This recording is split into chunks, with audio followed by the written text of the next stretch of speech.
Good afternoon, welcome to good health. Tonsillitis, rhinitis, అలర్జీతో బాధపడుతున్నారా? ఇవి రావడానికి కారణాలేంటి? వీటి సిమ్టమ్స్ ఏ విధంగా ఉంటాయి? అదేవిధంగా హోమియోపతిలో వీటికి ఎలాంటి ట్రీట్మెంట్ అందుబాటులో ఉంది? వీటి గురించి తెలియజేయడానికి ఈ రోజు మనతో పాటు ఉన్నారు హోమియోకేర్ ఇంటర్నేషనల్ డాక్టర్ మౌనిక గుప్తా గారు. వారితో మాట్లాడి మరిన్ని విషయాలు తెలుసుకుందాం. Hello ma'am. హలో అండి. ఓకే, ఫస్ట్ ఆఫ్ ఆల్ చెప్పండి మ్యామ్, చాలామంది కూడాను అలర్జీతో బాధపడుతూ ఉంటారు. అసలు అలర్జీ అంటే ఏంటి? ఇది రావడానికి మెయిన్ కాజెస్ ఏంటి? దీని సిమ్టమ్స్ ఏ విధంగా ఉంటాయి? సో అలర్జీ అనేది మనకి ఎవ్రీ ఇండివిజువల్కి డిఫరెంట్గా ఉంటుందన్నమాట. సో ప్రతి ఒక్కరు ఏదో ఒక దానికి లైక్ వాళ్ళకి ఆ టెండెన్సీ ఉండదు, యాక్సెప్ట్ చేసే టెండెన్సీ. ఇప్పుడు మనం కొంతమందిలో తీసుకున్నట్టయితే కొంచెం చల్ల వెదర్ ఉన్నా కానివ్వండి, లేకపోతే బయట డస్ట్కి ఏమన్నా వెళ్ళినా కానివ్వండి, తొందరగా తుమ్ములు వచ్చేయడం కానివ్వండి, కోల్డ్ అటాక్ అవ్వడం కానివ్వండి చూస్తూ ఉంటాం. అలాగే దాంతోపాటుగా కొంతమందికి ఫుడ్స్లో తీసుకున్నట్టయితే కొంతమందికి వంకాయ పడకుండా ఉంటుంది, కొన్ని టైప్స్ ఆఫ్ ఫుడ్స్ కొంతమందిలో పడకుండా చూస్తూ ఉంటాం. సో దీన్ని మనం జనరల్గా అలర్జీ అని చెప్తూ ఉంటాం. సో ఈ అలర్జీ అనేది ఇమ్యూన్ సిస్టమ్ బేస్డ్ అనమాట. మన ఇమ్యూన్ రెస్పాన్స్ అనేది ఒక థింగ్కి మనకి అవే ఫ్రమ్ ఇట్ ఉంటుంది అంటే కనుక అది మనం అలర్జీ అని చెప్తూ ఉంటాం. సో మన బాడీకి ఏదైతే యాక్సెప్ట్ చేయలేదో థింగ్స్ని, అది మన ఇమ్యూన్ సిస్టమ్ దాన్ని బయటకు తోసేయడానికి ట్రై చేస్తూ ఉంటుంది. సో దీన్ని మనం అలర్జీ అని చెప్తూ ఉంటాం. సో ఈ అలర్జీ మనకి స్కిన్కి వచ్చే ఛాన్సెస్ ఉంటుంది, అలాగే నేజల్ అలర్జీ ఉంటుంది. నేజల్ అలర్జీని మనం అలర్జిక్ రైనైటిస్ అని చెప్తూ ఉంటాం. సో స్కిన్కి వచ్చే అలర్జీని మనం తీసుకున్నట్టయితే కనుక మనం ఇఫ్ ఇన్ కేసు బయట సన్కి ఎక్స్పోజ్ అయినా కొంతమందికి అలర్జిక్ ర్యాషెస్ లాగా వచ్చేస్తూ ఉంటాయి, రెడ్ కలర్ చిన్న చిన్న ప్యాప్యూల్స్ లాగా ఫామ్ అయిపోతూ ఉంటాయి. అలాగే ఇఫ్ ఇన్ కేస్ మనము లైక్ డస్ట్కి తీసుకున్నాము, లేదు అంటే మనం కొత్త బట్టలు వేసుకున్నప్పుడు కొంతమందిలో చూస్తూ ఉంటాము. అలాగే స్కిన్కి సంబంధించి వేరే ఏదైనా లోషన్స్ కానివ్వండి కొంతమందిలో పడకుండా ఉంటాయి, కొంతమందికి సల్ఫర్ పడకుండా ఉంటుంది, సల్ఫేట్ క్రీమ్స్ కానివ్వండి, లేకపోతే ఏదైనా క్రీమ్స్ కంటెంట్ సల్ఫర్ ఉన్నా కానివ్వండి కొంతమందిలో పడకుండా ఉంటుంది. సో ఒక్కొక్కరు ఒక్కొక్క దానికి అలర్జిక్ ఉంటారు. అంటే మన బాడీకి అది సరిపోదు, మన బాడీ తత్వానికి అది మంచిది కాదు అనే దాన్ని మన ఇమ్యూన్ సిస్టమ్ అనేది బయటకు తోసేస్తూ ఉంటుంది. ఇది స్కిన్ అలర్జీ అనమాట. అలాగే ఇఫ్ ఇన్ కేస్ మనకి ఏదైనా చల్లగా బయట గాలి తగిలినా కానివ్వండి, మన ముక్కు చాలా సెన్సిటివ్ అయిపోయి లోపల ఇచ్చింగ్ వచ్చేసి తుమ్ములు కంటిన్యూస్గా రావడం చూస్తూ ఉంటాం. ఈ జనరల్గా మార్నింగ్ టైమ్స్లో చూస్తుంటాం. అంటే మార్నింగ్ ఫేస్ వాష్ చేసుకోవడానికి వెళ్ళినప్పుడు వాళ్ళకి జస్ట్ చల్ల వాటర్ ఫేస్కి తగలంగానే తుమ్ములు కంటిన్యూస్గా రావడం, ఒక 10 to 15 తుమ్ములు వరకు రావటము, దానికన్నా ఎక్కువ కూడా కొంతమందిలో మనం చూస్తూ ఉంటాం. దాంతోపాటుగా బయట ఎప్పుడన్నా వాళ్ళు చల్ల గాలికి ఎక్స్పోజ్ అయినా కానివ్వండి, లేకపోతే కొంచెం చిన్న కూల్ డ్రింక్స్ కానివ్వండి, ఏదైనా చల్లటి వస్తువు తీసుకున్నా కానివ్వండి, వాళ్ళకి ఎంబడే తుమ్ములు అనేది స్టార్ట్ అయిపోతూ ఉంటాయి. సో ఇది అలర్జిక్ రైనైటిస్ లాగా చెప్పుకోవచ్చు అనమాట. అలర్జిక్ రైనైటిస్ యొక్క లక్షణాలు వచ్చేసి కంటిన్యూస్గా తుమ్ములు ఉండటము, దాంతోపాటుగా రన్నింగ్ నోస్ అంటే ముక్కు వెంబట నీళ్ళు కారటము, కళ్ళెంబట నీళ్లు కారటం, అలాగే ముక్కంతా కూడా దురదగా ఉండటము, ఇదన్నీ కూడా మనకు అలర్జిక్ రైనైటిస్ యొక్క లక్షణాలు అన్నట్టుగా చెప్పుకోవచ్చు. సో ఇది రావడానికి కారణం ఏంటి అంటే స్పెసిఫిక్గా రీజన్ ఏది ఉండదు. సో మన బాడీకి సరిపోవట్లేదు, అది మన బాడీ తత్వానికి కరెక్షన్ లైక్ మన బాడీ తత్వంతో అటు అది ఫ్లో ఉండదు అంటే కనుక మనం ఆబ్వియస్లీ దానికి రెసిస్టెన్స్ చేసుకుంటూ ఉంటాం. అది మన ఇమ్యూన్ సిస్టమ్ అనేది అక్కడ వర్కౌట్ చేసి మన బాడీలో ఇఫ్ ఇన్ కేస్ అలాంటి పార్టికల్స్ ఏమైనా ఎంటర్ అయినా కానివ్వండి దాన్ని కంటిన్యూస్గా బయటకు తోసేయడానికి ట్రై చేస్తూ ఉంటుంది. సో ఒక్కొక్కరిలో ఒక్కొక్క ఇమ్యూన్ సిస్టమ్ ఉంటుంది, వాళ్ళ పనితీరు అనేది డిఫరెంట్గా ఉంటుంది. కాబట్టి కొంతమందిలో కొన్ని వాటికి ఎలర్జీస్ ఉంటాయి, కొంతమందిలో అదే ఫ్యామిలీ మెంబర్లో ఇంకో వాటికి ఎలర్జీస్ ఉంటూ ఉంటాయి అన్నమాట. సో ఈ ఎలర్జీస్ అనేది డిఫరెంట్గా ఉంటాయి, ఒక్కొక్కరిలో ఒక్కొక్క విధంగా మనకి ఎఫెక్షన్స్ అనేది చూపిస్తూ ఉంటాయి. ఓకే మ్యామ్, కాల్ తీసుకుందాం. హలో. హలో, షేక్ జానీ గారు చెప్పండి, మీ ప్రాబ్లం ఏంటో డాక్టర్ గారు మాట్లాడండి. నమస్తే డాక్టర్ గారు. నమస్తే సార్, చెప్పండి. మేము గుంటూరు జిల్లా తెనాలి నుండి మాట్లాడుతున్నాం. ఓకే అండి. మాకు ఒంటి మీద మోచేతి మీద కాస్త అక్కడక్కడ కొద్దిగా ఎలర్జీ వచ్చిందండి. మేము ఇక డాక్టర్ గారి దగ్గరికి వెళ్ళాము. వెళ్తే అది తామర అన్నట్టుగా చెప్పారు. ఓకే అండి. అది మందు ఫంగ ఎలర్జీ అని చెప్పారు. ఓకే. అవి మందులు రాసి ఆయిల్మెంట్ టాబ్లెట్లు అవి ఇచ్చారు. Okay sir. అవన్నీ వాడిన తర్వాత 400 రూపాయలు ఫీజు కూడా తీసుకున్నారు. వాడిన తర్వాత తగ్గలా, మళ్ళీ రెండో తడ వెళ్ళినా అది ఒకేసారి తగ్గదు, అలాగే వాడుతూ ఉండాలి అని చెప్పి మళ్ళీ అయ్యే టాబ్లెట్లు అయ్యే ఆయిల్మెంట్ ఇచ్చారు. Okay sir. సో దీన్ని మనం ఫంగల్ ఇన్ఫెక్షన్స్ అంటాం సార్. మనం ఎప్పుడైతే కంటిన్యూస్గా చెమట కానివ్వండి, లేకపోతే మనం మన చుట్టుపక్కల అంతా కూడా సరౌండింగ్స్ నీట్గా క్లీన్గా పెట్టుకున్నప్పుడు మన బాడీకి అంటే మన స్కిన్కి ఎఫెక్ట్ అయ్యే అలర్జీ అన్నట్టుగా చెప్పుకోవచ్చు. ఇది అలర్జీ కన్నా ఎక్కువగా మనం ఇన్ఫెక్షన్ లాగా కన్సిడర్ చేయాల్సింది ఉంటుంది సార్. కంటిన్యూస్గా చెమట పడుతుంది, మీరు ఆ ప్లేస్ని డ్రైగా ఉంచుకోవట్లేదు అంటే కనుక ఆ చిన్నగా ఆ చెమట కాస్త చిన్నగా ఇన్ఫెక్షన్ అనేది గ్రో అయిపోయి అక్కడ ఫంగల్ ఇన్ఫెక్షన్ లాగా ఫామ్ అవుతుంది సార్. సో దీనికి 1 month ట్రీట్మెంట్ కానివ్వండి, 10 days ట్రీట్మెంట్ కానివ్వండి సరిపోదు. లాంగ్ టర్మ్ ట్రీట్మెంట్ తీసుకోవాల్సిన అవసరం ఉంటుంది. మన హోమియో కేర్ ఇంటర్నేషనల్లో దీనికి కూడా ట్రీట్మెంట్స్ ఉన్నాయి సార్. మీ నియరెస్ట్ హోమియో కేర్ బ్రాంచ్ని సంప్రదించండి. ఓకే మ్యామ్, అలాగే కొంతమంది సైనసైటిస్తో బాధపడుతూ ఉంటారు. అసలు ఇది రావడానికి మెయిన్ కాజెస్ ఏంటి, దీని సిమ్టమ్స్ ఏ విధంగా ఉంటాయి, ఇది ఎవరిలో ఎక్కువగా వచ్చే ఛాన్స్ ఉందంటారు? సో జనరల్గా సైనసైటిస్ అనేది అంటే జనరల్గా మనకి సైనస్ అంటే ఒక ఎయిర్ పాకెట్స్ లాగా ఉంటుందన్నమాట. సో మనం ఫేస్ ఫార్మేషన్ అప్పుడు మనకు చిన్న ఎయిర్ పాకెట్స్ లాగా ఫామ్ అయిపోతూ ఉంటాయి. మన నోస్ భాగం దగ్గర కానివ్వండి, మన ఐబ్రోస్ దగ్గర కానివ్వండి, చిన్న ఎయిర్ ఫిల్డ్ పాకెట్స్ అనేది మిగిలిపోతూ ఉంటాయి మన ఫేషియల్ కన్స్ట్రక్షన్ అప్పుడు.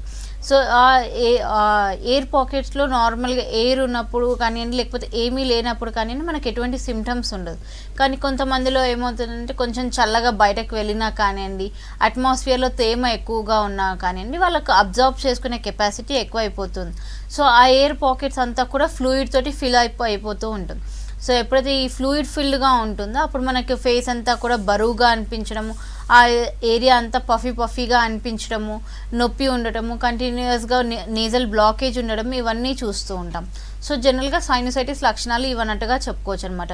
నేసల్ బ్లాకేజ్ కానివ్వండి, లేకపోతే డ్రిప్పింగ్ ఆఫ్ ద నోస్ అని చెప్తూ ఉంటాము, లేకపోతే హెడేక్స్. సో మనకి ఎప్పుడైతే ఫేస్ అంతా పఫీనెస్ అయిపోయి అంటే ఉబ్బిపోయినట్టుగా ఉండి కళ్ళ కింద అంతా వాపుల్లాగా వచ్చేసి ముక్కంతా కూడా మూసుకుపోయి ఉండి దాంతో పాటుగా హెడేక్ ఉండడము, ఇవన్నీ కూడా మన సైనసైటిస్ యొక్క లక్షణాలు అన్నట్టుగా చెప్పుకోవచ్చు. సో ఇది ఎవరిలో ఎక్కువ చూస్తాము అంటే కనుక ఎవరిలో అయితే కోల్డ్ క్యాచింగ్ టెండెన్సీ ఎక్కువగా ఉంటుందో, అంటే ఎవరైతే కొంచెం చల్లగా పోయినా కానివ్వండి, లేకపోతే కొంచెం కోల్డ్ డ్రింక్స్ ఏమైనా తీసుకున్నా కానివ్వండి, తొందరగా ఎవరికైతే ఎఫెక్ట్ అవుతుందో అంటే వాళ్ళలో తొందరగా జలుబు తీసుకునే లక్షణాలు ఏవైతే ఉంటాయో వాళ్ళలో మనం ఈ కంప్లైంట్స్ ఎక్కువగా చూడొచ్చు అనమాట. ఇఫ్ ఇన్ కేసు కంటిన్యూస్గా సీజనల్ చేంజెస్లో ఉంటున్నారు వాళ్ళు, అలాగే డ్యాంప్ వెదర్ అంటే ఎప్పుడు కూడా చలి ప్రాంతంలో ఉంటున్నారు వాళ్ళు అంటే కనుక మనం వాళ్ళల్లో కూడా ఈ సైనసైటిస్ అనేది చూడొచ్చు. అండ్ దీనికి ఏజ్ బార్ అనేది ఏమీ లేదు, ఎవరిలో అయినా కూడా చూడొచ్చు అనమాట. ఇప్పుడు చిన్నపిల్లల దగ్గర నుంచి ముసలి వాళ్ళ వరకు ఎవరిలో అయినా మనం ఈ సైనసైటిస్ అనే లక్షణాలను చూడొచ్చు. వాళ్ళ టెండెన్సీ బట్టి అంటే వాళ్ళ బాడీ తత్వాన్ని బట్టి వాళ్ళకి ఎక్కడెక్కడ లైక్ సైనసైటిస్ అనేది వాళ్ళ బాడీ టెండెన్సీని బట్టి వస్తుందన్నమాట. ఓకే మ్యామ్, నెక్స్ట్ కాల్ తీసుకుందాం. హలో హలో, సాక్షిత గారు చెప్పండి మీ ప్రాబ్లం ఏంటో డాక్టర్ గారు. అయితే ఇది నోస్ ఉంటాయి కదా అండి, ఎప్పటికి ఇట్లా ఎలర్జీ అయ్యి నోస్ చుట్టూ ఇట్లా ఏదో ఒకటి కావడం గానీ రెడ్ కావడం, మార్నింగ్ లేస్తే తుమ్ములు, ఎప్పటికి ఇట్లా తుమ్ములు ఎప్పటికి జలుబు, 24 hours జలుబే ఉంటుంది. మళ్ళీ దాంతో ప్లస్ ఇక్కడ ఇయర్ కూడా అండి, ఇయర్ చుట్టూ ఇట్లా పగలడం లాగా అవుతుంది, ఇట్లా మనం జస్ట్ ఇట్లా కోసినట్టే డైరెక్ట్ ఇట్లా చుట్టూ అవుతుంది. మరి దీనికి ఏదైనా లింక్ మరి ఏంటి అర్థం కావట్లేదు. మీరు ఏదైతే తుమ్ములు అని చెప్తున్నారు చూడండి కంటిన్యూస్గా, అది మీకు అలర్జీ రైనైటిస్ అండి. ఎందుకంటే మనకి ఈ అలర్జిక్ రైనైటిస్ అనేది మనకు ముక్కుకి ఏదైనా చల్లగా తగిలినప్పుడు కానివ్వండి, లేకపోతే చల్ల గాలి మనం పీల్చుకున్నా కానివ్వండి, ఈ తుమ్ములు అనేది జనరల్గా అలర్జీ ఉన్న వాళ్ళలో తొందరగా వచ్చేస్తూ ఉంటుంది అనమాట. సో ఇది అలర్జిక్ రైనైటిస్. దాంతోపాటుగా మీరు చెవు దగ్గర స్కిన్ అంతా డ్రైగా ఉండడము, కోసినట్టుగా అనిపిస్తుంది అంటే కనుక ఇది మీకు స్కిన్కి సంబంధించిన ఇన్ఫెక్షన్ లాగా చెప్పొచ్చండి. ఇఫ్ ఇన్ కేస్ అది ఇన్ఫెక్షనా లేదు అంటే ఏదైనా డ్రైనెస్ వల్ల వస్తుందా అనేది మనం చూసుకోవాల్సింది ఉంటుందమ్మా. అండ్ ఈ అలర్జిక్ రైనైటిస్ మార్నింగ్ 24 hours జలుబు ఉంటుంది. సో అది ఇన్ జనరల్ జలుబు కాదండి, సో అది స్టఫీనెస్ ఆఫ్ ద నోస్ అనమాట. జనరల్గా కోల్డ్ అంటే మనకి 1 or 2 days or maximum 1 week వరకు ఉండి వెళ్ళిపోతుంది. కానీ ఈ అలర్జిక్ రైనైటిస్ అలా ఉండదన్నమాట. ఎప్పుడు మనం చల్లగాలికి ఎక్స్పోజ్ అయినా కానివ్వండి, ఎప్పుడు మనం చల్లగా వాటర్ కానివ్వండి, ఏదైనా టచ్ అయినా కానివ్వండి, కంటిన్యూస్గా వస్తూ ఉంటుంది. సో ఇది మన బాడీ టెండెన్సీ. జనరల్గా యాంటీ అలర్జెన్స్ తీసుకున్నప్పుడు టైం బీయింగ్కి రిలీఫ్ ఉన్నా కానివ్వండి, కంటిన్యూస్గా తీసుకోవాల్సిన అవసరం వచ్చే పరిస్థితి ఉంటుంది. సో అలా కాకుండా ఇఫ్ ఇన్ కేస్ మనం కాన్స్టిట్యూషనల్ ట్రీట్మెంట్స్ తీసుకున్నాము మన హోమియోకేర్ ఇంటర్నేషనల్లో అంటే కనుక అది మళ్ళీ రాకుండా ఉండేటట్టుగా మనం ట్రీట్మెంట్స్ ఇస్తాం కాబట్టి ఫర్దర్గా లాంగ్ టర్మ్ యూస్ కూడా ఉంటుందన్నమాట. ఓకే మ్యామ్, కొంతమంది టాన్సిల్స్తో బాధపడుతూ ఉంటారు. అసలు ఈ టాన్సిల్స్ అంటే ఏంటి, ఇది రావడానికి మెయిన్ కాజెస్ ఏంటి? కొంతమంది చెప్తూ ఉంటారు టాన్సిల్స్ వస్తే ఖచ్చితంగా సర్జరీ చేయించుకోవాలి అని. సో అలా సర్జరీ చేయించుకోకుండా హోమియోపతిలో ఏమైనా ట్రీట్మెంట్ ఉందా? ఉందండి. ఇప్పుడు జనరల్గా మనం టాన్సిల్స్ ఉంది అని చెప్తుంటాం. సో జనరల్గా ఏ హ్యూమన్ బీయింగ్లోనైనా మనకి టాన్సిల్స్ అనేది మనం చూస్తూ ఉంటాము. సో టాన్సిల్స్లో ఏమవుతుందంటే if in case tonsils infect అయితే కనుక ఏదైనా బ్యాక్టీరియల్ ఇన్ఫెక్షన్ వల్ల కానివ్వండి, వైరల్ ఇన్ఫెక్షన్ వల్ల కానివ్వండి, ఇఫ్ ఇన్ కేస్ అది ఇన్ఫెక్ట్ అయింది అంటే కనుక మనం దాన్ని టాన్సిలైటిస్ అని చెప్తూ ఉంటాం. సో ఆ టాన్సిలైటిస్ వచ్చినప్పుడు మనకి పెయిన్ఫుల్గా ఉండడం, అంటే తిన్నప్పుడు పెయిన్ఫుల్గా ఉండటము, మింగడానికి కష్టంగా ఉండటము, ఆ ఫేస్ అంతా ఉబ్బిపోయినట్టుగా ఉండటము, ఇవన్నీ లక్షణాలు చూస్తూ ఉంటాం. సో జనరల్గా ఇది రావడానికి కారణం ఏంటి అంటే మనకి జనరల్గా టాన్సిల్స్ అనేది ఫస్ట్ లైన్ ఆఫ్ డిఫెన్స్ అన్నట్టుగా చెప్పుకోవచ్చు. అంటే మన రెస్పిరేటరీ సిస్టమ్ కానివ్వండి, ఏదైనా మన ఓరల్ క్యావిటీ కానివ్వండి, ఏదైనా ఇన్ఫెక్షన్స్ రాకుండా ఆపడానికి ఫస్ట్ మన టాన్సిల్స్ అనేది హెల్ప్ఫుల్గా ఉంటాయి అన్నమాట. సో మన ఈ టాన్సిల్స్ అనేది మనకు ఏదైనా అలర్జన్ లోపలికి వెళ్తుంది అంటే కనుక దాన్ని ఆపడంలో మనకి ఈ టాన్సిల్స్ అనేది హెల్ప్ఫుల్గా ఉంటాయి. సో ఎప్పుడైతే మనం కంటిన్యూస్గా ఈ మన బాడీకి కాని థింగ్స్ని మనం కంటిన్యూస్గా తీసుకున్నాము, లేకపోతే కంటిన్యూస్గా చల్ల వాతావరణంకి వెళ్తున్నాము, కూల్ డ్రింక్స్ ఎక్కువగా తీసుకుంటున్నాము, అలాగే ఇప్పుడు వింటర్ సీజన్లో కానివ్వండి, సీజనల్ ట్రాన్సిషనల్ పీరియడ్స్లో కానివ్వండి ఎక్కువగా కోల్డ్ ఫుడ్ని కన్జ్యూమ్ చేసినట్టయితే కనుక ఆ టాన్సిల్స్ అనేది ఇన్ఫెక్ట్ అయ్యే ఛాన్సెస్ ఉంటాయి. సో దీనివల్ల మనకి టాన్సిలైటిస్ అనేది వస్తుంది అన్నమాట.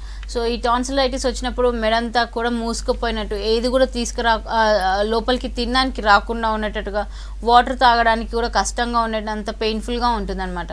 సో మనం ఎప్పుడైతే ఎగ్జామిన్ చేస్తామో అక్కడ పెద్ద పెద్దగా వాచిపోయినట్టుగా మనకు కనిపిస్తూ ఉంటాయి. సో దాన్ని మనం టాన్సిలైటిస్ అని చెప్తూ ఉంటాం. సో ఇది ఎవరిలోనన్నా చూడవచ్చు అండి, చిన్నపిల్లల దగ్గర నుంచి పెద్దవాళ్ళ వరకు. ఇఫ్ ఇన్ కేస్ చిన్నపిల్లల్లో వచ్చింది దానికి సర్జరీ కంపల్సరీ అంటే కూడా మనం ఆలోచించాల్సింది ఉంటుంది. ఎందుకంటే అది first line of defence mechanism కాబట్టి వన్స్ మనం టాన్సిల్స్ తీసేసాము అంటే మళ్ళీ రిపీటెడ్గా పేషెంట్స్కి చిన్నపిల్లల్లో ఎస్పెషల్లీ మళ్ళీ కోల్డ్ వచ్చే ఛాన్సెస్ ఉంటుంది. ఎక్కువగా వాళ్ళు రెస్పిరేటరీ సిస్టమ్ ఇన్ఫెక్షన్స్ ద్వారా బాధపడాల్సిన అవసరం ఉంటుంది. సో ఎప్పుడైనా కూడా సర్జికల్ దానికన్నా ముందు వేరే మీన్స్ ఆఫ్ ట్రీట్మెంట్స్ ఏదైనా అవైలబుల్గా ఉన్నాయా? అండ్ మన హోమియోపతిలో మన హోమియోకేర్ ఇంటర్నేషనల్ మనం ఇచ్చే మెడిసిన్స్ ద్వారా ఈవెన్ ఇఫ్ ఇన్ కేస్ సర్జరీకి పోస్ట్ అయిన కేసెస్ కూడా కొంతవరకు మనం డీల్ చేసిన కేసెస్ ఉన్నాయి. సక్సెస్ రేట్ కూడా ఎక్కువగానే ఉంది. ఓకే మ్యామ్, నెక్స్ట్ కాల్ తీసుకుందాం. హలో హలో భాషా గారు, చెప్పండి మీ ప్రాబ్లం ఏంటో, డాక్టర్ గారు ఉన్నారు, మాట్లాడండి. నమస్తే అమ్మ డాక్టర్ గారు అండి. నమస్తే సార్, చెప్పండి. ఈ తామర అనేది దానికి మందు లేదమ్మా? సో మన క్లీన్లీనెస్ అంటే మనము నీట్గా పెట్టుకోవడం చాలా అవసరం సార్. మెడిసిన్స్ ఉన్నాయి, దాంతోపాటుగా మన పర్సనల్ హైజీన్ అనేది కూడా చాలా ఇంపార్టెంట్. సో ఎప్పుడైతే మనం కంటిన్యూస్గా పర్సనల్ హైజీన్ మెయింటైన్ చేస్తున్నాం, దాంతోపాటుగా మెడిసిన్స్ అనేది తీసుకున్నట్టయితే కనుక మనం 80 to 90% of the times fungal ఇన్ఫెక్షన్స్ని తీసేయచ్చండి. లేదు మీరు హైజీన్ ఏం మెయింటైన్ చేయట్లేదు, ఫుడ్లో కూడా ఏం రిస్ట్రిక్షన్స్ మెయింటైన్ చేయట్లేదు అంటే కనుక మళ్ళీ ఈ ఎపిసోడ్స్ అనేది రిపీట్ అయ్యే ఛాన్సెస్ ఉంటాయండి. మీకు కంప్లీట్ సొల్యూషన్ కావాలంటే మీ నియరెస్ట్ హోమియోకేర్ బ్రాంచ్ని సంప్రదించండి సార్. ఓకే మ్యామ్, ఇప్పుడు కొంతమందికి అలర్జీలోనే అర్టికేరియా ప్రాబ్లంతో బాధపడుతూ ఉంటారు. అసలు ఈ అర్టికేరియా అంటే ఏంటి, ఇది రావడానికి మెయిన్ కాజెస్ ఏంటి? సో ఈ అర్టికేరియా అనేది మన బాడీ మీద ర్యాషెస్ లాగా ఫామ్ అయిపోతుంటాయి, అంటే చిన్నగా పింపుల్స్ లాగా ఫామ్ అయిపోతూ ఉంటాయి బాడీలో. అది ఏ టైంలో ఫామ్ అవుతుంది అనేది మళ్ళీ డిఫరెంట్ ఇష్యూ అనమాట. సో ఎప్పుడైనా చల్ల గాలికి వెళ్ళినప్పుడు ఫామ్ అవుతున్నాయా, లేకపోతే మనం కొంచెం టెన్షన్ తీసుకున్నా కానివ్వండి, లేకపోతే కొంతమందిలో కొంచెం కోపం ఉన్నా కానివ్వండి, టెన్షన్ తీసుకున్నా కానివ్వండి, కొంచెం స్ట్రెస్కి లోనైనా కానివ్వండి, ఇఫ్ ఇన్ కేస్ వాళ్ళు బయటకి ఎక్కడికైనా ఎక్కువగా ట్రావెల్ చేసినా కానివ్వండి, వాళ్ళలో ఫేస్ అంతా కూడా పింకిష్గా అయిపోవడం, రెడిష్గా అయిపోవడము, దాంతోపాటుగా చేతికి అంతా కూడా చిన్నగా ర్యాషెస్ రావడం, ఇవన్నీ చూస్తూ ఉంటాం. అండ్ ఇది ఫ్రీక్వెంట్గా వస్తూ ఉంటుంది అనమాట. సో మనం అది ఎప్పుడైతే మెడిసిన్స్ వాడుతున్నామో ఆ టైం వరకు రిలీఫ్ ఇచ్చేసి మళ్ళీ రిపీట్ అయ్యే ఛాన్సెస్ ఉంటుంది. సో ఈ అర్టికేరియల్ ర్యాషెస్ అనేది మన బాడీ యొక్క తత్వం అన్నట్టుగా చెప్పుకోవచ్చు. మన బాడీ టెండెన్సీ అంటే మన బాడీ కాన్స్టిట్యూషన్ ప్రకారంగా మనకు అది వచ్చే ఛాన్సెస్ ఉంటాయి. సో అలా కాకుండా మనం ఎప్పుడైతే జీనోమ్ కాన్స్టిట్యూషనల్ మెడిసిన్ ఎప్పుడైతే ఇస్తామో మన జీన్స్లో నుంచి కూడా ఈ అర్టికేరియల్ ర్యాషెస్ అనే దాన్ని తీసేసే విధంగా మన హోమియోకేర్ ఇంటర్నేషనల్ మెడిసిన్స్ అనేది ఇవ్వడం జరుగుతుందండి. అండ్ ఈ అర్టికేరియల్ ర్యాషెస్ రావడానికి కారణం అనేది ఒక స్పెసిఫిక్ రీజన్ అనేది ఏది ఉంది. సో ఇట్స్ అ మిక్చర్ అనమాట. ఏ దానివల్ల నన్ను సడన్గా పేషెంట్కి లైక్ వాళ్ళు అలర్జిక్ ఉన్నారు, లేకపోతే వాళ్ళకి కంటిన్యూస్గా స్కిన్ ఎక్స్పోజర్ దేనికైనా ఉంది అంటే, వాళ్ళు ఏదైనా చిన్నగా రాసుకపోయింది అన్నా కూడా వాళ్ళలో మనం ఈ అర్టికేరియల్ ర్యాషెస్ అనేది చూడొచ్చు. So there is no specific cause అన్నట్టుగా చెప్పుకోవచ్చు. అండ్ ఏజ్ రిలేటెడ్ తీసుకుంటే ఈ ఏజ్ వాళ్ళలో మాత్రమే వస్తుంది అనేది మాత్రం ఉండదండి. సో ఏ ఏజ్లో వాళ్ళనైనా రావచ్చు. అండ్ వాళ్ళ ఫుడ్ హ్యాబిట్స్, వాళ్ళ లివింగ్ సరౌండింగ్స్ ఎలా ఉన్నాయో దాన్ని బట్టి ఇంటెన్సిటీ అనేది ఇంక్రీజ్ ఉందా డిక్రీజ్ ఉందా అనేది తెలుస్తుంది మనకి. అండ్ ఇఫ్ ఇన్ కేస్ వాళ్ళు కంటిన్యూస్గా డ్యాంప్ వెదర్లో ఉంటున్నారు, కంటిన్యూస్గా ఫుడ్ అనేది వాళ్ళకి పడని ఫుడ్ ఎక్కువగా తీసుకుంటున్నారు అంటే దీని సివియారిటీ ఎక్కువగా ఉంటుంది.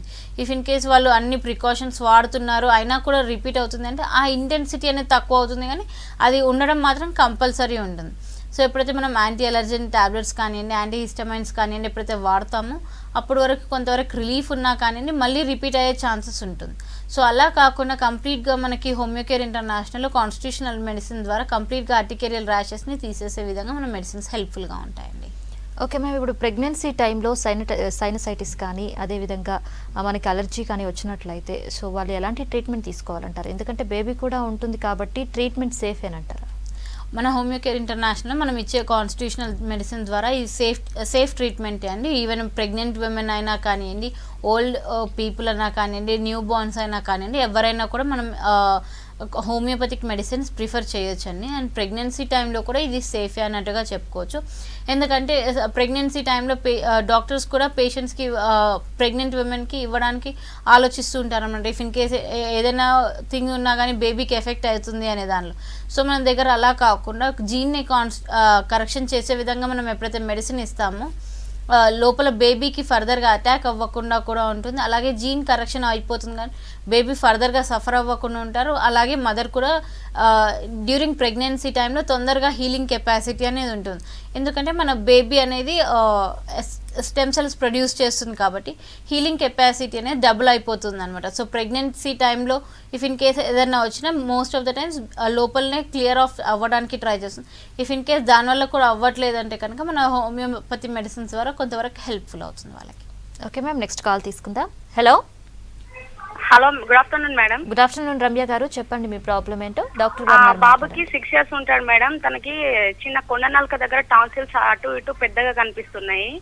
దాంతో బాబుకి ఏమైనా ప్రాబ్లం ఉంటుందా మేడం? తను హైట్ వెయిట్ కూడా పెరగట్లేదు. 6 years ఉన్నాడు కానీ కొంచెం వీక్ గా ఉన్నాడు మేడం. ఓకే అండి.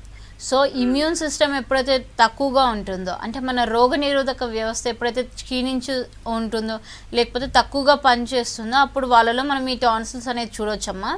సో దాంతో పాటుగా బాబు వీక్గా ఉంటున్నారు, అలాగే హైట్ అండ్ వెయిట్ కూడా పెరగట్లేదు అంటున్నారు కాబట్టి చాలా ఇది మేజర్ రోల్ ప్లే చేస్తుంది. సో ఇమీడియట్గా మీకు మెడిసినల్ హెల్ప్ అనేది చాలా అవసరం అండి. ఎందుకంటే ఇఫ్ ఇన్ కేస్ అలానే కంటిన్యూ అవుతుంది అంటే కనుక బేబీ స్టంటెడ్ గ్రోత్ అయిపోతూ ఉంటారు, అంటే చిన్నగానే ఉంటారు, గ్రోత్ అనేది ఉండదు. సో ఇలాంటి కేసెస్లో మనము ఇమీడియట్గా if in case treatment start చేసుకున్నట్టయితే కనుక ఇది గ్రోయింగ్ ఏజ్ కాబట్టి తొందరగా వాళ్ళలో మనం రిజల్ట్స్ అనేది చూడొచ్చమ్మా. సో మీరు నియరెస్ట్ హోమియోకేర్ బ్రాంచ్ని సంప్రదించండి. ఓకే మ్యామ్, ఇప్పుడు కొంతమంది చిన్న పిల్లల విషయానికి వచ్చినట్లయితే అంటే అప్పుడే పుట్టిన పిల్లలు కానీ కొంచెం మంత్స్ బేబీస్ కానీ ఉంటారు. సో అలాంటి వాళ్ళు ఎక్కువగా పిల్లి కూతలు పెట్టడం కానీ కొంతమంది పిల్లలు శ్వాస తీసుకోవడం ఇబ్బంది పడుతూ ఉంటారు. సో అలాంటి పిల్లలకు కూడా ఈ సైనసైటిస్ కానీ అదేవిధంగా అలర్జీ ఇలాంటి ప్రాబ్లమ్స్ వచ్చే ఛాన్స్ ఉందంటారా? So most of the times మనము న్యూ బార్న్ బేబీస్లో కానివ్వండి, ఇన్ఫాంట్స్లో కానివ్వండి పిల్లి కూతలు వినిపిస్తున్నాయి, లేకపోతే వాళ్ళకి ఏదైనా రెస్పిరేటరీ ట్రాక్ట్ ఇన్ఫెక్షన్ ఉంది అంటే కనుక అది మెయిన్గా మనకి లంగ్స్కి రిలేటెడ్గా ఉంటుందన్నమాట. So if in case bronchitis కానివ్వండి, నిమోనియా కానివ్వండి, ఇది ఎక్కువగా చిన్నపిల్లల్లో అటాక్ అయ్యే ఛాన్సెస్ ఉంటుంది. సో ఈ అలర్జిక్ రియాక్షన్స్ ఇవన్నీ కూడా బేబీ మనం జనరల్గా చిన్నపిల్లలప్పుడు మనము ఓల్డ్ క్లోత్స్ యూజ్ చేస్తాం, అంటే వాష్డ్ అండ్ యూజ్డ్ నీట్గా వాష్ చేసిన క్లోత్స్ యూజ్ చేస్తాం న్యూ బార్న్స్కి. ఎందుకంటే వాళ్ళకి అవి సాఫ్ట్ ఉంటాయి, దాంతోపాటుగా ఎటువంటి అలర్జిక్ లేకుండా ఉంటాయి. ఇఫ్ ఇన్ కేస్ మనం న్యూ థింగ్స్ వాడినామనుకో అది లేటెస్ట్ స్కిన్ కాబట్టి తొందరగా వాళ్ళకి ఎఫెక్ట్ అయ్యే ఛాన్సెస్ ఉంటాయి. కాబట్టి వాళ్ళలో ఈ స్కిన్ ర్యాషెస్కి సంబంధించినది అయితే కనుక అలర్జీ లాగా తీసుకోవచ్చు. లేదు వాళ్ళకి పిల్లి కూతలు, ఇందాక మీరు చెప్పినట్టు పిల్లి కూతలు వినిపిస్తున్నాయి, లేకపోతే శ్వాస తీసుకోవడంలో ఇబ్బందిగా ఉంటుంది అంటే కనుక అవి కంపల్సరీగా లంగ్ రిలేటెడ్ ఇష్యూస్ ఉంటాయి. నిమోనియా కానివ్వండి, లేకపోతే ఇఫ్ ఇన్ కేస్ పేరెంట్స్లో ఉంది అంటే కనుక ఆస్తమా కూడా అటాక్ అయ్యే ఛాన్సెస్ ఉంటాయి. ఓకే మ్యామ్, ఇప్పుడు కొంతమంది విషయానికి వచ్చినట్లయితే ముక్కులో గడ్డలు వస్తూ ఉంటాయి, కొంతమందికి సర్జరీ చేస్తూ ఉంటారు, బట్ అవి రిపీటెడ్గా వస్తూనే ఉంటాయి. సో అలాంటి వాళ్ళకి హోమియోపతిలో ఏమైనా ట్రీట్మెంట్ ఉందా ఆ గడ్డలు ఇంకా శాశ్వతంగా రాకుండా ఉండడానికి? ఉంటుందండి. సో వీటిని మనం నేజల్ పాలిప్స్ అని చెప్తూ ఉంటాము. అంటే మనం ఏదైతే ముక్కుకి ఏదైతే రిడ్జ్ మనకు ఉంటుందో దాని ఇరువైపులా కొంతమందిలో మనం పాలిప్స్ అనేది చూడవచ్చు. అంటే ఎక్స్ట్రా గ్రోత్స్ లాగా చెప్తాము ఇది. సో ఇవి ఎక్స్ట్రా గ్రోత్స్ వచ్చినప్పుడు దీన్ని కట్ చేసేస్తే బెటర్ అనేసి రెగ్యులర్గా ఆపరేషన్ చేయించుకుంటూ ఉంటారు. సో వన్ సైడ్ అయిపోయింది, వన్ సైడ్ ఆపరేషన్ చేయించుకున్నారు, కాకపోతే మళ్ళీ నెక్స్ట్ సైడ్ వస్తూ ఉంటుంది అనమాట. సో అలా కాకుండా వాళ్ళ బాడీలో ఎక్స్ట్రా గ్రోత్ అనేది ఒక టెండెన్సీ అనమాట. సో ఆ టెండెన్సీని మనం తీసేసే విధంగా మనం మెడిసిన్స్ అనేది ఇవ్వడం జరుగుతుంది. సో ఇంటర్నల్గానే అవి అవంతలకు అవి కరిగిపోయి మళ్ళీ నార్మల్ స్కిన్లోకి కలిసిపోయేలాగా మనం మెడిసిన్స్ అనేది హెల్ప్ఫుల్గా ఉంటాయండి. దీనిలో ఎటువంటి సర్జికల్ ప్రాసెస్ అవసరం లేకుండా మన మెడిసిన్స్ ద్వారా నార్మలైజ్ చేయొచ్చు. దాంతోపాటుగా దీనివల్ల వచ్చే కాంప్లికేషన్స్ ఏవైతే ఉంటాయో, లైక్ స్నోరింగ్ కానివ్వండి, నేజల్ బ్లాకేజ్ కానివ్వండి, వాళ్ళు కొంత దూరం నడవంగానే లేకపోతే పడుకోగానే వాళ్ళకి ఊపిరి పీల్చుకోవడానికి కష్టంగా ఉంటుంది, బికాజ్ అది బ్లాక్ చేస్తూ ఉంటుంది కాబట్టి. సో అలాంటి వాళ్ళల్లో మన హోమియోకేర్ ఇంటర్నేషనల్లో కంప్లీట్గా పర్మనెంట్ సొల్యూషన్స్ అవైలబుల్గా ఉన్నాయండి. ఓకే మ్యామ్, నెక్స్ట్ కాల్ తీసుకుందాం. హలో హలో సురేష్ గారు, మేడం చెప్పండి మీ ప్రాబ్లం ఏంటో, డాక్టర్ గారు ఉన్నారు, మాట్లాడండి. మేడం నాకు చలికాలం వచ్చాక అలర్జీ అంటారు మేడం. మళ్ళీ మార్చి నెల దాటినాక కొంచెం ఫ్రీగా ఉంటుంది. ఇప్పుడంతా టాబ్లెట్ వేసుకుంటే కొంచెం ఫ్రీగా ఉంటుంది. ఓకే అండి. అలర్జీ అంటే ఏ విధమైన అలర్జీ? నోస్కి ముక్కుకు సంబంధించిన కొంచెం గట్ట వచ్చేట్టుగా ఏదైనా తుమ్ములు వస్తూ ఉంటాయి. ఓకే అండి.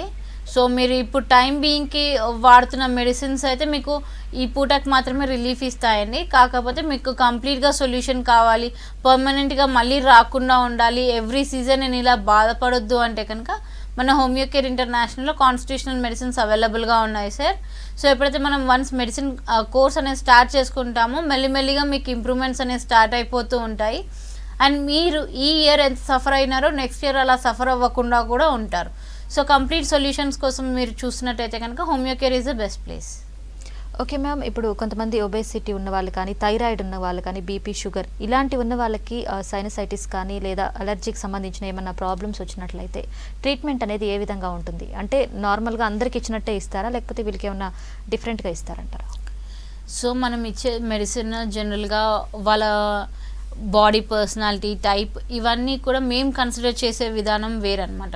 సో జనరల్గా మనం ఒబేస్ ఉన్న పర్సన్స్కి ఈ టైప్ ఆఫ్ మెడిసిన్ లేకపోతే ఈ మెడిసిన్ సూట్ అవుతుంది అనేది కాకుండా వాళ్ళ కాన్స్టిట్యూషన్ ఏ విధంగా ఉంది, అంటే వాళ్ళకి అలర్జిక్ టెండెన్సీస్ ఏమైనా ఉన్నాయా, లేకపోతే సైనసైటిస్ ఉంది అంటే వాళ్ళ బాడీలో ఆ తత్వాన్ని తీసుకొచ్చే థింగ్స్ ఏవైనా ఉన్నాయా, ఇవన్నీ కూడా మనం ఫ్రమ్ ద రూట్స్ తీసుకుంటాం అనమాట.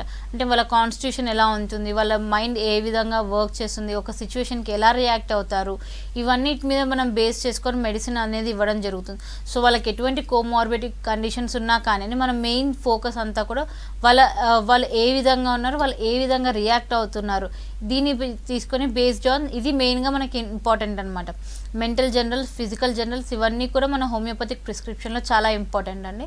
సో వాళ్ళ బాడీ టైప్ అలాగే కోమార్బిడిటీస్ కన్నా మనకి ఇంపార్టెంట్ ఏంటి అంటే వాళ్ళు ఏ విధంగా ఉన్నారు, వాళ్ళు ఏ విధంగా రెస్పాండ్ అవుతున్నారు అనేది ఇంపార్టెంట్. సో ఇది మన కాన్స్టిట్యూషనల్ ట్రీట్మెంట్ అనమాట. ఓకే మ్యామ్, హోమియోపతిలో కరోనా వైరస్కి ఇమ్యూన్ బూస్టర్స్ ఏమైనా అవైలబుల్లో ఉన్నాయా? ఒకవేళ ఉంటే అవి ఎలా వర్క్ చేస్తున్నాయి? సో మన హోమియోకేర్ ఇంటర్నేషనల్ మనం ఇమ్యూనిటీ బూస్టర్స్ అనేది ఇవ్వడం జరుగుతుందండి. సో మనకు ప్రతి ఒక్క పర్సన్లో మనకి రోగనిరోధక వ్యవస్థ అనేది ఉంటుంది, కాకపోతే కొంతమందిలో ఎక్కువగా ఉంటుంది, కొంతమందిలో తక్కువ ఉంటుంది. సో ఎక్కువగా రియాక్ట్ అయిన వాళ్ళలో హైపర్ సెన్సిటివిటీ, ఇప్పుడు ఇందాక మాట్లాడుకున్నట్టు మనం అలర్జిక్ రియాక్షన్స్ వస్తుంటాయి. ఎవరిలో అయితే తక్కువగా ఉంటుందో వాళ్ళు వేరే వేరే డిసీజెస్కి లోన్ అవుతూ ఉంటారనమాట. సో ఇలాంటి కండిషన్స్ ఉన్నప్పుడు, ఇంబ్యాలెన్స్డ్ కండిషన్లో ఉన్నప్పుడు వాళ్ళ కండిషన్ అంతా కూడా బ్యాలెన్స్డ్గా చేయడానికి చేసుకోవడానికి మనం ఇమ్యూన్ బూస్టర్స్ అనేది చాలా హెల్ప్ఫుల్గా ఉంటాయండి. సో ఏదైనా కోమార్బిడిటీస్ ఉన్నా కానివ్వండి, తొందరగా ఇన్ఫెక్షన్స్ అటాక్ అయ్యే ఛాన్సెస్ ఉంటాయి. కాబట్టి మన ఇమ్యూన్ బూస్టర్స్ తీసుకోవడం వల్ల వాళ్ళకి ఇమ్యూన్ సిస్టమ్ స్ట్రెంగ్త్ అవుతుంది. దాంతోపాటుగా ఎటువంటి ఇన్ఫెక్షన్స్ కూడా రానియకుండా చూసుకుంటుంది. ఓకే మ్యామ్, అలర్జీ గురించి, సైనసైటిస్ గురించి, వీటన్నిటి గురించి చెప్పినందుకు థ్యాంక్ యూ సో మచ్. ఇది వాళ్ళ good health. Keep watching V6 news.